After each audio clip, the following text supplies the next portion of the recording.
Alors on est encore dans Assez lecha rav ou Kne lecha chaver. Fais-toi un rav et acquiers-toi un compagnon. Il y en a qui expliquent, qui c'est qui ramène ça ici? C'est au nom du Knesset Israël. Il nous dit ici en réalité le Tana, hein, il vient nous enseigner comment on va faire pour acquérir un ami. D'accord? Comment pour acquérir un ami? Fais-toi un rav. C'est quoi fais-toi un rav? Fais de ton ami un rav, alors grâce à ça tu vas pouvoir l'acquérir. Qu'est-ce que ça signifie? Que si tu veux qu'une personne soit t'aime, elle soit ton amie, elle soit proche de toi, qu'elle soit ton écoute, alors donne-lui de l'importance. Considère-la comme un rav. Élève-la. Si tu la considères comme un imbécile et que tout le temps tu la baisses et tu la rabaisses et tu l'écrases, alors ce bonhomme-là, il ne va pas être ton ami. Donc comment on fait pour acquérir un ami? Assez lecha rav. Fais-toi de lui un rav. Et plus tu vas lui faire des compliments et plus tu vas l'élever, et comme ça, il va devenir ton ami. D'accord? Ça veut dire quoi en deux mots? Comporte-toi avec humilité. Vous savez que pour se faire des amis, on a besoin de... Il y a beaucoup de paramètres. D'accord? Il y a beaucoup de traits de caractère qu'on doit avoir pour avoir des amis. Et là, il ramène ici que dans toutes les conditions pour avoir un ami, dans aucun cas, l'orgueil en fait partie. D'accord? Être orgueilleux, d'accord, ce n'est pas une chose qui va te permettre d'acquérir des amis. D'accord? Continuons. Ou Kne lecha chaver, acquiers-toi un ami. Maintenant, de quel ami on doit avoir? Un bon ami ou un mauvais ami? Un bon ami, c'est évident, d'accord? On aurait pu croire qu'il fais-toi un ami, peut-être qu'un compagnon pour aller faire les 400 coups. Non, non, non. Quand on parle d'un ami ici, c'est un vrai ami. Ça veut dire un ami qui va te permettre de t'élever. Maintenant, regardez. Ça veut pas dire chavruta. Exactement aussi.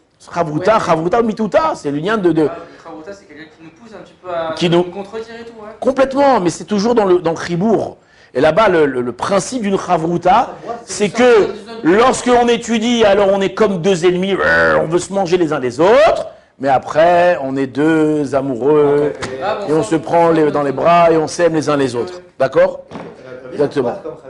Chaboura, c'est un frère. Attends, on va dire un truc sur la chaboura, tu vas voir. Maintenant, le Shla Kadosh, il va prendre les lettres de chaver, et il va les... Non, chaver, chet, bet, resh, et il va nous faire toutes les combinaisons possibles, et de ça, il va sortir un très joli pirouche. Alors, attendez. Qu'est-ce qu'il nous dit? Chaver, c'est quoi, chaver? Non, pas Marc Gamatria, les faux. Et c'est pas de... Si, c'est 210, bravo. Chaver, c'est quoi? C'est... J'allais dire 210. Chaver, c'est un compagnon, d'accord? Ouais. Maintenant, si l'ami que tu as choisi, le compagnon que tu as choisi, d'accord, c'est un mauvais compagnon, donc cet ami devient quoi? Un khérev. C'est quoi un khérev?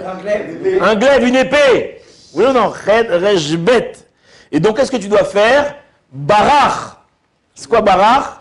Fuis. Fuis-le, va-t'en. Mais par contre, si celui que tu as choisi, c'est un bon ami, alors quoi? Bachar. Choisis-le. Et quoi? Chiber. C'est un chibour. C'est quoi? Lis-toi, lui. D'accord? Et ainsi, grâce à ça, Rachav, tu vas élargir et tu vas développer, tu vas élargir et grandir. Bien fait ou pas? Comme ça, le Shla Kadosh, il ramène. En tout cas, ce qu'on peut faire, ce qu'on doit conclure Assez lecha chaver, on voit que la fréquentation de nos enfants, d'accord, ça va être extrêmement gorali pour leur vie. Comment on dit gorali en français? Déterminant pour leur vie. Et c'est une des choses que les parents doivent prier.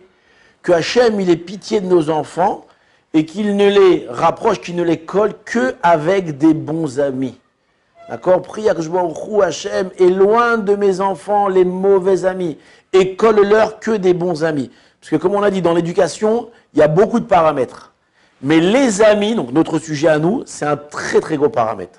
Si tes enfants fréquentent des gens bien, alors tu as une grosse chance que Bezrat Hachem, tes enfants, ils tournent bien. Mais s'ils fréquentent des gens pas bien, il peut être le garçon le plus intelligent, le plus tout ce que tu veux, Chas Shalom, il peut mal finir. Donc ça, c'est quelque chose qu'on doit rajouter dans nos prières, que je beaucoup les pitiés de nous, qu'il éloigne les mauvais amis de nos enfants et qu'il les colle qu'avec des bons amis.